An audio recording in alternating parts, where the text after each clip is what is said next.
Sanjay vegetable and किचनमध्ये आपलं स्वागत आहे। मी करते आज टरबूजचं सरबत। टरबूजच्या सरबतसाठी मी घेतलाय अर्ध टरबूज कापून, 2 चमचे घेतलाय सब्जा, 1 छोटी वाटी घेतले कोकम सरप आणि 2 चम्मच साखर घेतली आणि अर्धा ग्लास घेतले दूध। आपण ते बनवूया। आपण आता टरबूजला छान बारीक बारीक बारीक असं कट करून घ्यायचं।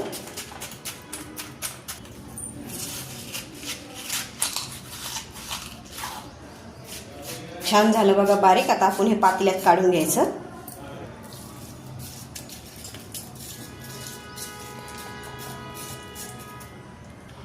छान बघा एक सारखं बारीक करून घेतलं। एक पण बी नाही ठेवली त्याच्यात टरबूजाची। आपण आता त्याच्यात दूध टाकून घ्यायचं। त्याच्यात हे सब्जा टाकून घ्यायचा,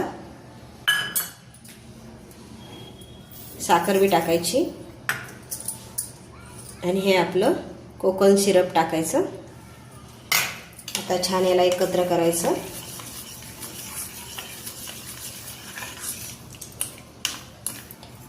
साखर विरघळेपर्यंत आपण 5 मिनिटं ठेवायचं। हे बघा आपलं सरबत झाले तयार। आपण याला छान 10 मिनिटं फ्रीज मध्ये ठेवू थंड होण्यासाठी। छान झाले बघा थंड, मस्त प्यायला तयार आहे थंड थंड सरबत।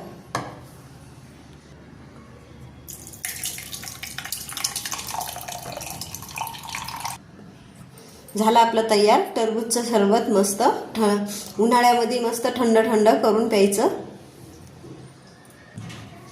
रेसिपी आवडलीस तर लाईक करा, सबस्क्राईब करा, कमेंटमध्ये नक्की सांगा।